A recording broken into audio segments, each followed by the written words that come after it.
रोशनी का कारवां। इस कार्यक्रम के प्रस्तुतकर्ता हैं स्कोप फाउंडेशन और राजीव गांधी फाउंडेशन।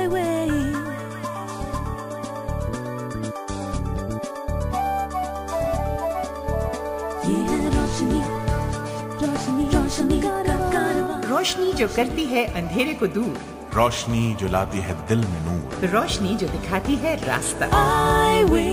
ये है रोशनी का कारवां। रोशनी के कारवां में आपका स्वागत है। मैं हूं अरशद इकबाल और मेरे साथ हैं सलीमा रज़ा। अरे इतने उतावले क्यों हो रहे हैं अरशद? मैं अपना इंट्रो खुद करा सकती हूँ भाई। आप आज कुछ खोई सी थी ना, तो मैंने कहा कि मैं नहीं, वो मैं दरअसल कुछ सोच रही थी। क्या सोच रही थी? वो ये अरशद कि वहाँ इस स्टूडियो और माइक्रोफोन से परे जो खामोशी और अंधेरे की दुनिया में बसते हैं, वो एक दूसरे को जानते नहीं, लेकिन उनके दिल, उनकी रूह एक तार में बंधे हैं, जो हम सब के साथ भी धड़कते हैं। जी हाँ, तभी तो हर हफ्ते जब रोशनी के कारवां में हम आपके साथ होते हैं तो तमाम लोगों की मुश्किलें, जो हमारे लिसनर्स हैं, उनकी तमाम मंजिलें, उनकी तमाम कामयाबियां, उनकी तमाम नाकामियां, वो सब हमारी हो जाती हैं। सच मानिए, आपका साथ हम दोनों के लिए बड़ा बाइसे तस्कीन और मुसर्रत है। As the poet says, would you have your songs endure, build on the human heart. तो आइए एक नजर इस खबर पर। Research could lead to new treatments for blindness. जी हाँ, यूके में रिसर्चर्स ने डिस्कवर किया है कि सेल्स को लाइट के प्रति सेंसिटिव कैसे किया जाए। Experts from the university of Manchester and imperial college London का मानना है कि इससे ब्लाइंडनेस के इलाज में एक नया कदम उठेगा। मेलानोप्सिन एक जीन है जो कि नर्व सेल्स को फोटोरिसेप्टिव बनाती है। हम रेटिना सेल्स, जिन्हें रॉड्स एंड कोन्स कहा जाता है, उनके द्वारा देखते हैं। बहुत दिनों से तलाश थी कि जिन लोगों की रॉड्स एंड कोन्स खत्म हो जाते हैं, डिस्ट्रॉय हो जाते हैं, उन्हें कैसे दृष्टि मिले। This new research may provide the answer. और आइए अपने इस कारवां को आगे बढ़ाएं। हमारे आज के इंटरव्यू सेगमेंट के मेहमान हैं के अशोक कुमार, बेंगलोर में डांसर और कोरियोग्राफर हैं। जॉर्ज अब्राहम से बातचीत कर रहे हैं और ये बता रहे हैं कि विजुअली इम्पेयर्ड डांसर्स के साथ वो किस तरह काम करते हैं।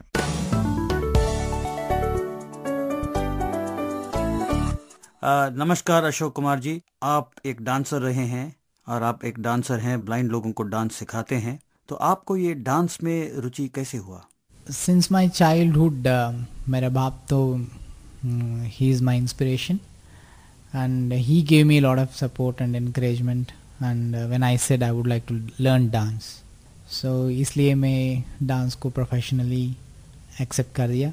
आपने ब्लाइंड बच्चों को डांस सिखाना कैसे सोचा और कैसे शुरू किया? ये शुरुआत तो I think it happened in 1986 when I went to academy in Bangalore, Ramana Maharshi Academy for the Blind School, just to see the activities of the blind school. And when I went there, I was introduced to this principal, and then he told me whether I can try to teach some of the students dance. When he asked this question, I was really surprised and I said no, because ye to dance is a visual art, and how can a blind person can learn dance is my question.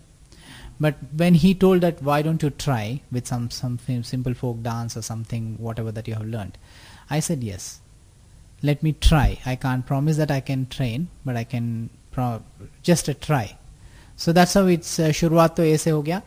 And when I went there, I sent information to all the students. Those who are interested can come and learn dance. To my surprise, there were about 40 students. And I told them, okay, I'm training with I would like to train with some folk dance. And I started doing in front of them. But all of them were standing still doing nothing.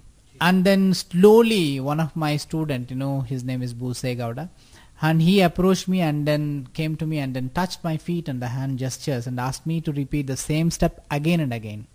So suddenly it flashed me, oh, this is a technique which I have to use for them. Since then I'm using the same technique which I learned from them, and they learned through touch and feel technique. The same technique I'm using even today to teach them, where I hold a patent for that, the touch and feel technique.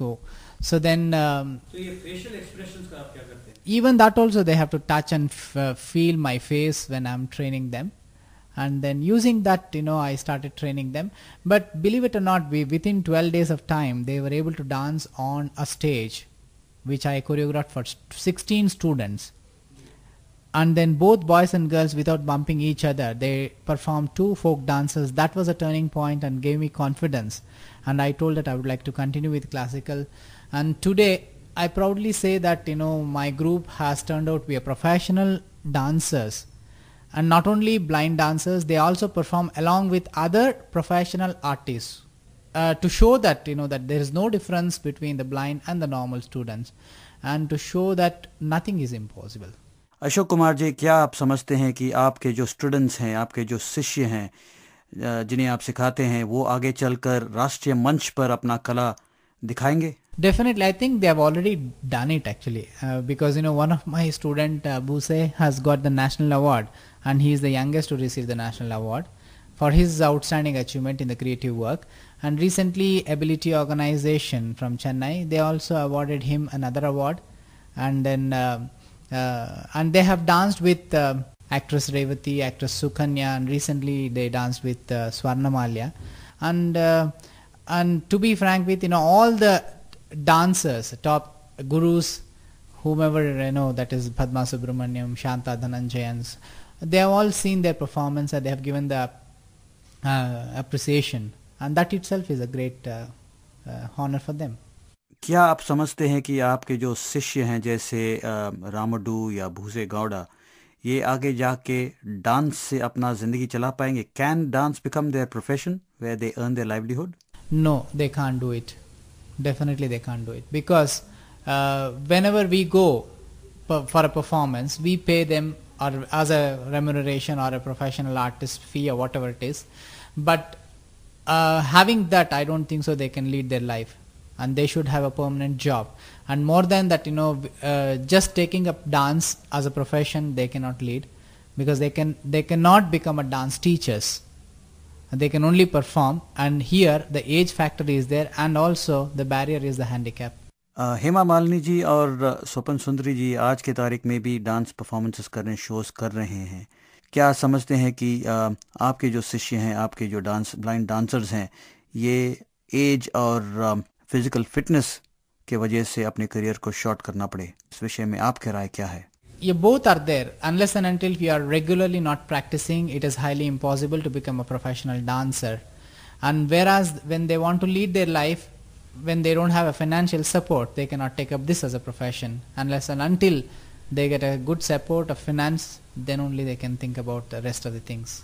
आज के तारीख में आपके कितने शिष्य हैं? I have same old students like Buse Gowda, Tarak Ramadu, and they are still continuing. And I'm happy with that. But I am also training with new girls who are coming up, and also one I have tried out with speech and hearing or whatever it is. So she is doing very well right now.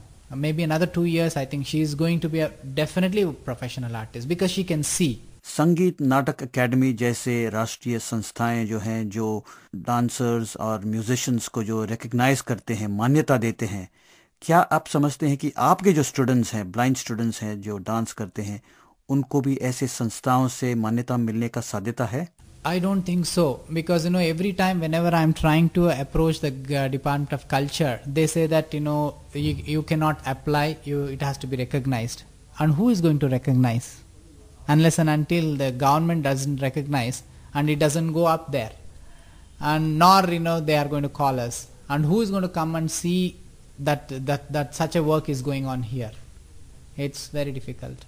आजकल लोग inclusive education, inclusive programming वगैरह के बारे में बात करते हैं. क्या आपके राय में आगे चलकर ये जो डांस है ये इंक्लूसिव होगा?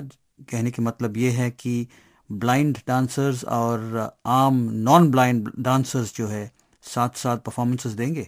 Right now what we are presenting is a program.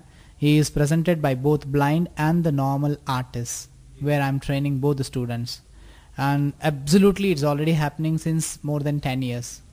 And it's not just presented only by the blind artists. It is presented by both professional artists and these inclusive. And the choreography is also done in such a way that, absolutely nobody can make out that such a person is presenting the program.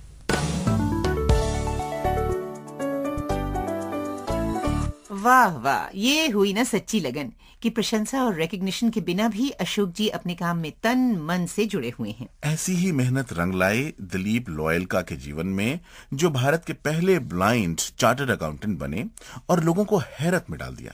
उनके इस हैरत अंगेज कारनामे की दास्तां सुना रहे हैं जाने माने फिल्म अभिनेता ओम पुरी जी। दिलीप लोयलका एक ऐसे व्यक्ति हैं जिन्होंने अपना भाग्य खुद लिखा है। 30 दिसंबर 1958 को इनका जन्म कोलकाता के एक चार्टर्ड अकाउंटेंट परिवार में हुआ। स्कूली शिक्षा पूरी करते करते इनकी आंखों की रोशनी चली गई, मगर उन्होंने हिम्मत नहीं हारी। दिलीप का सपना था चार्टर्ड अकाउंटेंट बनना। कड़ी मेहनत से उसने पढ़ाई पूरी की और भारत के पहले दृष्टिहीन सीए बने। साथ ही साथ उन्होंने LLB भी किया। सन 1985 में उसने पिता के पेट्रोल पंप को संभाला और उसे कोलकाता का सबसे मुनाफेदार 15 करोड़ रुपए सालाना कमाने वाला पेट्रोल पंप बना दिया। आज वो कोलकाता की मशहूर CA firm J Loyalka and company के पार्टनर हैं। वे आयकर संबंधी किताबें व कॉलम लिखते हैं।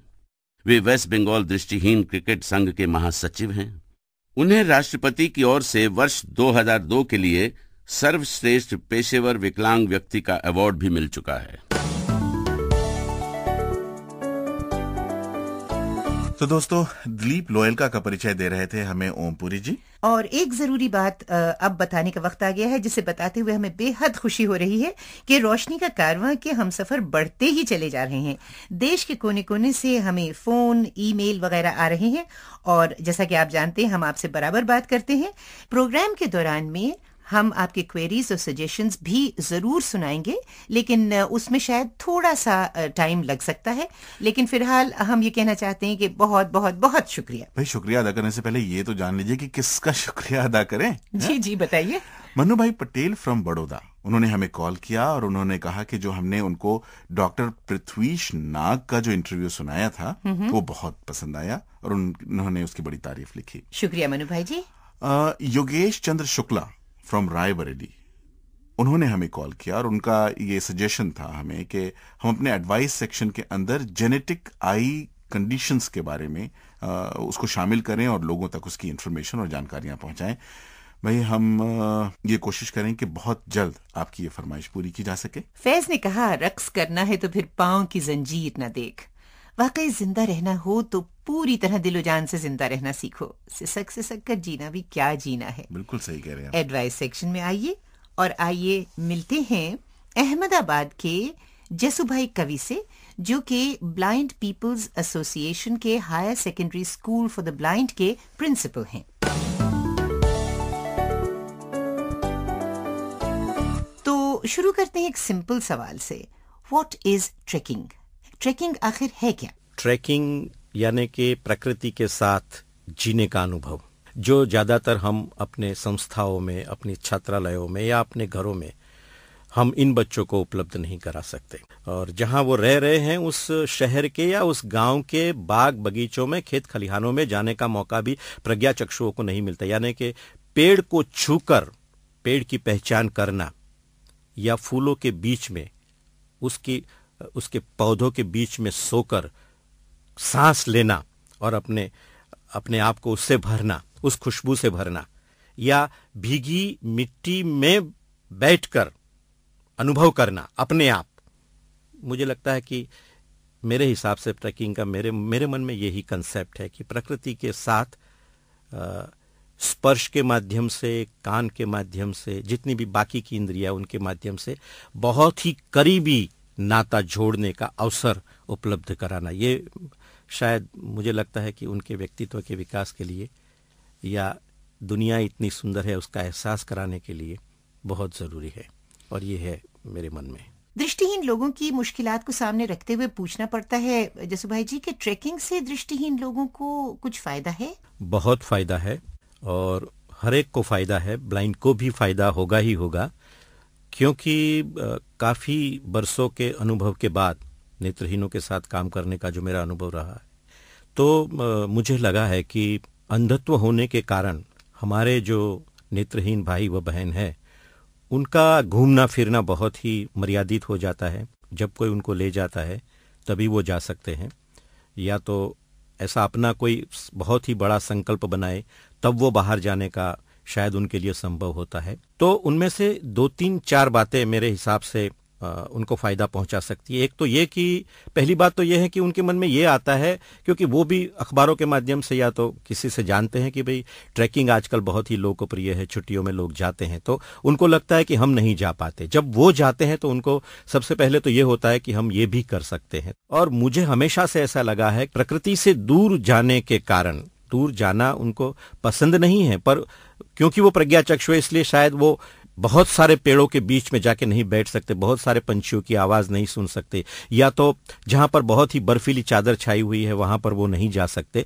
तो प्रकृति से उनका एक दूरी हो जाती है। तो उनके व्यक्तित्व में मुझे ऐसा लगा है कि एक रुक्षता हमेशा से महसूस होती है। और शायद इसके कई कारण होंगे, पर एक कारण ये भी है कि प्रकृति के साथ उनका इस तरह से सीधा संपर्क हम नहीं शायद करा रहे हैं। रही बात और फायदे की, तो ये बहुत ही एजुकेटिव प्रोग्राम तो है ही है।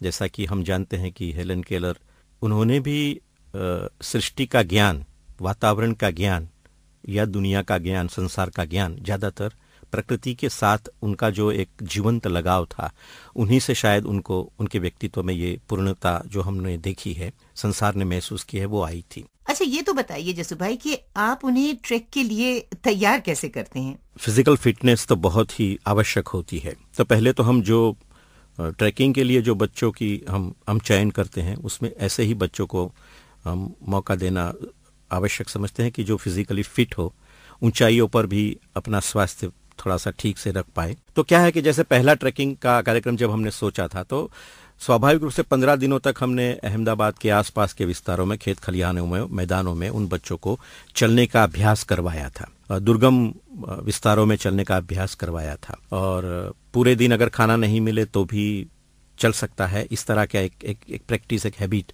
उनमें डेवलप हो, इसलिए भी हमने उनको तैयार किया। स्पोर्ट शूज पहन के अगर ऊंचाइयों पर चढ़ना है, पत्थरों पे चलना है, नदी में चलना है, तो अकेले अपने आप में बैलेंस रख के दुर्गम विस्तारों में अगर खड्डा भी आता है तो उसमें पैर रख के फिर ऊपर चढ़ना है, तो अपने आप में वो जो बैलेंस रख के चलना है, उसका जितना हो सके ज्यादा हम उनको अभ्यास हम करवाते थे। फिर अपना वजन खुद उठा के चलना है, क्योंकि वहां पर कोई हेल्पर आपको मिलने वाला नहीं है। अपना जो भी सामान है वो अपने कंधों पर आप रखकर भी चल सकते हो, चढ़ सकते हो और काफी देर तक चल सकते हो। इस तरह का अभ्यास भी करवाना उनके लिए बहुत ही जरूरी है। ट्रैकिंग के कार्यक्रमों में ज्यादातर अपना काम अपने खुद को करना पड़ता है। तो जहां बच्चों को जो ऐसी आदतें अगर नहीं होती है, तो यहाँ पर उनको हम थोड़ा सा ये भी काउंसलिंग करते हैं कि अपने कपड़े आप धो पाओ, अपना शेविंग खुद, वहां पर अगर नदी नाले में जगह जहां पर भी मिलती है वहां पर भी आप करके तुरंत तैयार हो सकते हो तो हो जाओ।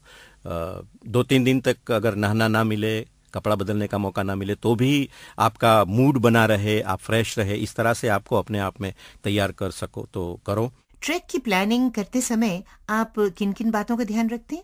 सबसे पहले तो हमको फाइनेंशियली खर्च वाली बात है। ये तो कोई भी ट्रैकिंग का कार्यक्रम हम करते हैं तो स्वाभाविक रूप से उसके लिए पहले थोड़ा सा प्लानिंग करना पड़ता है कि इस कार्यक्रम में कितने पैसे, कितनी लागत लगेगी और वो पैसे कहाँ से आएंगे। या तो कोई स्पॉन्सर करता है, या तो सरकार से मिलते हैं, या तो संस्था खुद खर्च कर रही है, या तो छात्र से कुछ उसमें कंट्रीब्यूशन।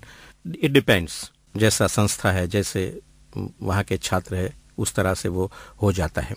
और रही बात दूसरी खास तैयारी की, वो तो ये है कि ऐसे ट्रैकिंग कार्यक्रमों के लिए आपको कोई न कोई अनुभवी संस्था का सहयोग चाहिए। आप अपने आप ये नहीं कर सकते, क्योंकि नेत्रहीनों के ट्रैकिंग के कार्यक्रम के लिए अभी अपने पास ऐसे कोई ऑर्गेनाइज संस्था नहीं है। तो स्वाभाविक रूप से ऐसे कार्यक्रम जो चला रही है संस्था, जैसे यहाँ पर हमने गुजरात में यूथ हॉस्टल यहाँ चल रहा है गुजरात में, उनका संपर्क किया था और उनके पास पूरा इंफ्रास्ट्रक्चर, जैसे आबू में हमने पहला ट्रैकिंग कार्यक्रम किया था, तो आबू में उनका खुद का यूथ हॉस्टल का खुद का मकान है और हर साल वो 3-4 ट्रैकिंग के कार्यक्रम छात्रों के लिए वहां पर आयोजित करते ही है।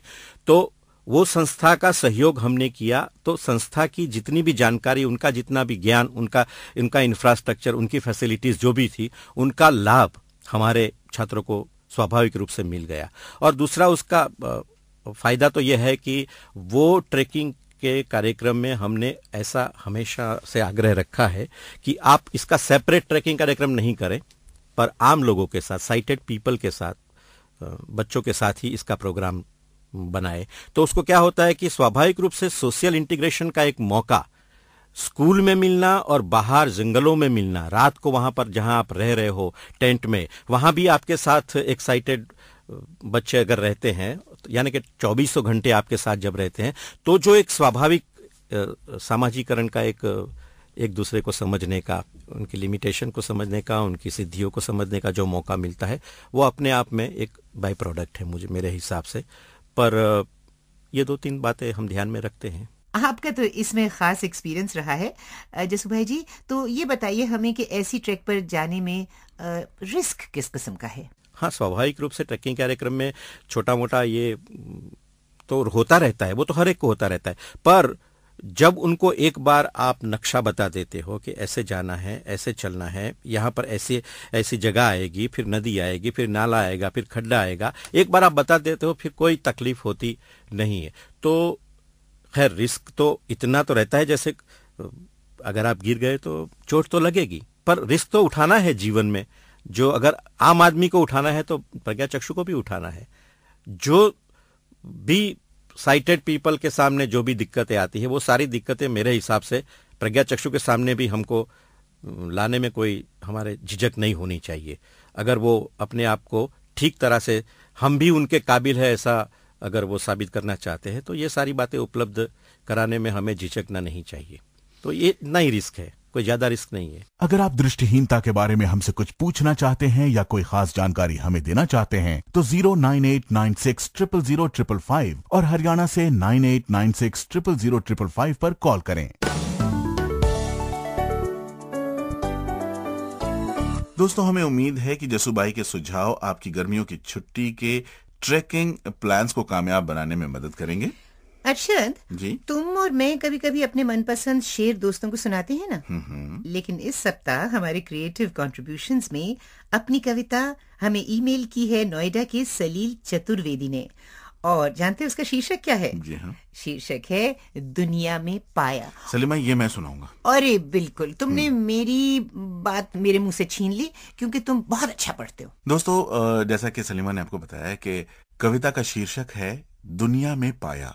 आंखें खुली, दुनिया में पाया, सभी तरफ माया ही माया। जब आंखें मूंदी तो पाई दृष्टि, फिर मेरी समझ में आई सृष्टि।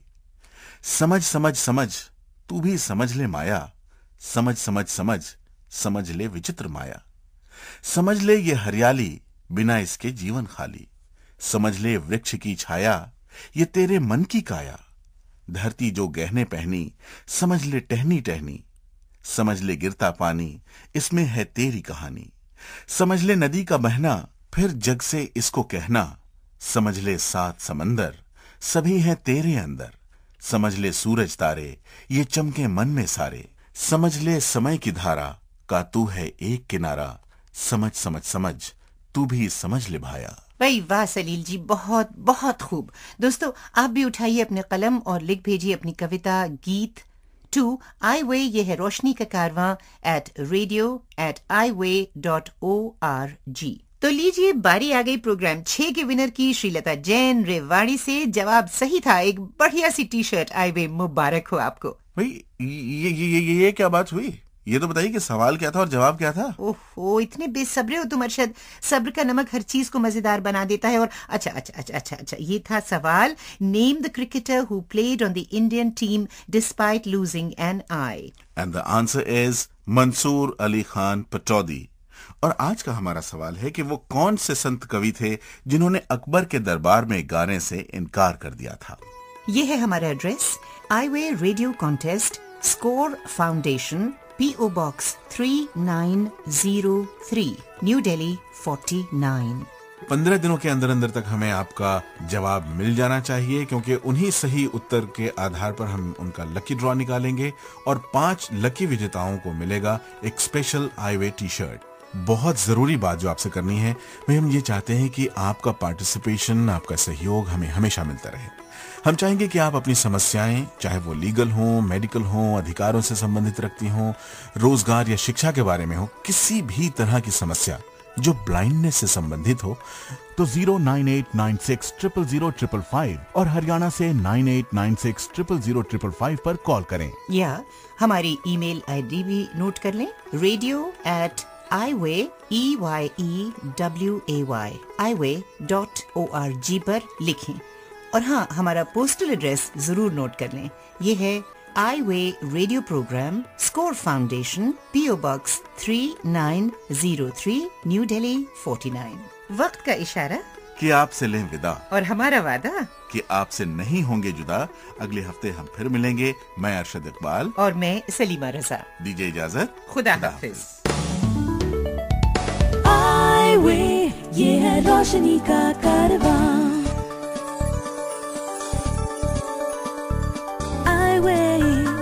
इस कार्यक्रम के प्रस्तुतकर्ता थे स्कोर फाउंडेशन और राजीव गांधी फाउंडेशन। ये है रोशनी, रोशनी, रोशनी का कारवां, रोशनी।